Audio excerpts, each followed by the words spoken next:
کہتے ہیں کہ اندھیری رات تھی، ہر طرف سناٹا تھا۔ مدینہ منور کی ساری آبادی آرام کی نیند سو رہی تھی، مگر ایک شخص بیدار تھا۔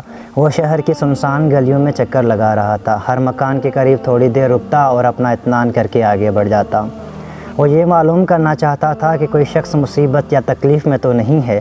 شہر والوں کی طرف سے اطمینان ہو گیا تو وہ شخص باہر نکلا۔ اچانک کسی عورت کے کرہانے کی آواز کان میں آئی۔ وہ تیزی سے اس سمت کو چلا جدھر سے آوازیں آ رہی تھی۔ تھوڑی دور پر ایک خیمہ نظر آیا جہاں سے کرہانے کی آواز آ رہی تھی۔ خیمے کے باہر ایک بدو بیٹھا تھا جس کے چہرے سے پریشانی ظاہر ہو رہی تھی۔ وہ شخص بدو کے پاس گیا اور دریافت کیا، کیا ہوا بھائی، کیا ماجرا ہے؟ کیا خیمے کے اندر کوئی عورت بیمار ہے؟ بدو نے کوئی جواب نہ دیا۔ اس نے دوبارہ پوچھا تو بدو نے غصے کا اظہار کیا اور بدو نے کہا کہ بکواس بند کرو اور اپنی راہ لو اور چلے جاؤ۔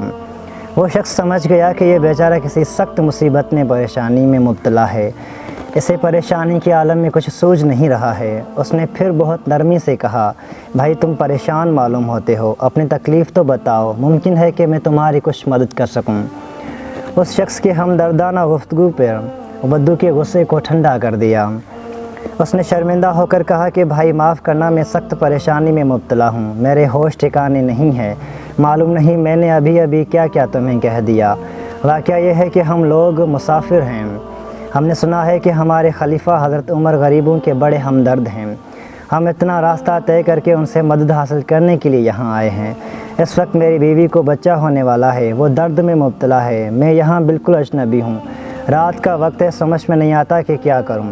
اس شخص نے بدو کو دلاسا دیا اور کہا کہ گھبراؤ نہیں، میں سب انتظام کیے دیتا ہوں۔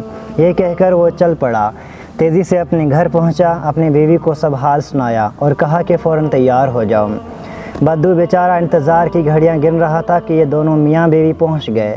بیوی تو خیمے کے اندر چلی گئی اور اپنا کام شروع کر دیا۔ وہ شخص بدو کے پاس گیا اور کہنے لگا، بھائی اب پریشانی کی کوئی بات نہیں ہے، سب کچھ ٹھیک ہو جائے گا، تم بالکل فکر نہ کرو۔ انسان کو چاہیے کہ مصیبت کے وقت صبر سے کام لے اور اللہ سے مدد حاصل کرے۔